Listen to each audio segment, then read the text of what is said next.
इनके लबे रंगी की निछावर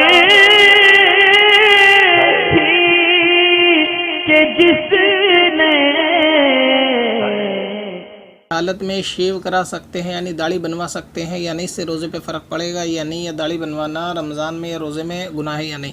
तो देखें, दाढ़ी का बनवाना रमज़ान में और हालत रोज़े में ये हराम है, यानी गुनाह ही है, और इसकी आदत बना लेना ये गुनाह कबीरा है। और ये ख़ास रमज़ान के साथ भी नहीं है, इसका ताल्लुक़ तो ज़िंदगी के साथ है। बालिग़ होने के बाद दाढ़ी कटवाना मर्द को ये हराम है। लिहाजा अब चाहे रमज़ान हो या गैर रमज़ान हो, रोज़ा हो या ना हो, इसके हराम होने में कोई तब्दीली नहीं होती।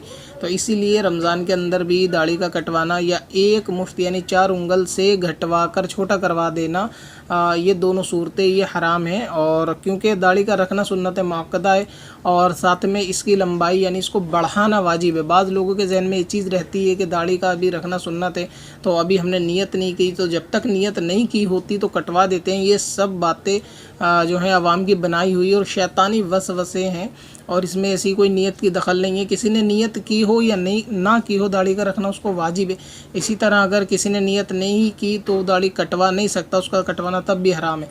ये शैतानी वसवसा लोगों के जहन में रहता है कि अभी क्योंकि हमने नियत नहीं की तो इसलिए भी करवा सकते हैं, जब नियत करेंगे तो उसके बाद नहीं कटवा सकते। तो यहाँ पर नियत का कोई ऐसा मामला नहीं है। और जो शरीयत के फ़राइज़ और वाजिबात हैं उसको जो है ना अमल के तौर से यानी अमली जामा उसको पहनाना चाहिए। इसमें खाली नियत कर लेना काफ़ी नहीं होता कि अगर कोई नियत करे कि अभी मैंने नियत नहीं की ज़ोहर पढ़ने की इसलिए मैं अभी नहीं पढ़ सकता, तो उसको नमाज़ इस तरह माफ़ नहीं हो जाएगी। तो हालत रमज़ान हो या गैर रमज़ान हो, दाढ़ी कटवाना 2 सूरतों में गुनाह रहेगा।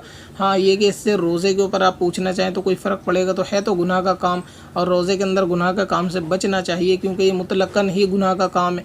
तो इससे मगर ये कि रोज़ा टूटेगा नहीं, रोज़ा तो मुकम्मल हो ही जाएगा, लेकिन ये कि रमज़ान में रोज़े की हालत में भी बंदा गुनाहगार होगा और गुनाह कमाएगा, इस चीज़ से परहेज़ करना चाहिए। और ये रिकॉर्डिंग रमज़ान से पहले आप तक पहुंचाई जा रही है, यानी रमज़ान आने से पहले।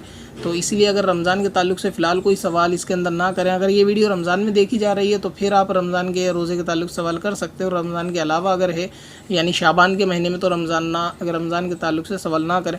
मुमकिन है कि आपका पूछा हुआ सवाल या जवाब की वीडियो आप तक जल्द से जल्द आ जाएगी। और आप चैनल की प्लेलिस्ट के अंदर भी एक मरतबा देख ले, रमज़ान या रोज़े के बारे में एक फ़ोल्डर होगा, उसके अंदर आपको आपके जवाब मिल जाएंगे। बिलफ़र्ज़ अगर उसमें भी आपको कोई ऐसा आपका जवाब है जो नहीं मिलता, उसकी रिकॉर्डिंग नहीं है उस फ़ोल्डर के अंदर प्लेलिस्ट में, तो फिर आप अपना सवाल कर सकते हैं। कोशिश ये है कि रमज़ान आने से पहले, पहला रोज़ा आने से पहले जितनी भी आवाम में गलत फ़हमी है रोज़े को लेकर, उनकी सारी की रिकॉर्डिंग करके बयान करके डाल दिया जाए। तो आपके जहन में जो सवाल हो सकता है कि उसकी रिकॉर्डिंग आने वाले वक्त में आती ही हो, इसलिए आपको पहले रोज़े तक सब्र रखना चाहिए और रोज़े के बारे में कुछ ना पूछें। और अगर किसी को कोई मशवरा देना है कि लगता है कि शायद ये सवाल भी ज़रूरी है और ये शामिल कर लेना चाहिए रिकॉर्डिंग में, तो वो हमको एक अलग से ईमेल कर दे। ईमेल आईडी वीडियो के टॉप बॉर्डर के ऊपर शो होती है, sms.varsi@gmail.com। वहाँ आप मेल करके बता दें कि ये मसला भी आप जो है इस रिकॉर्डिंग में शामिल कर ले, तो इंशाअल्लाह ताला रमज़ान की रिकॉर्डिंग में उसको शामिल कर लिया जाएगा।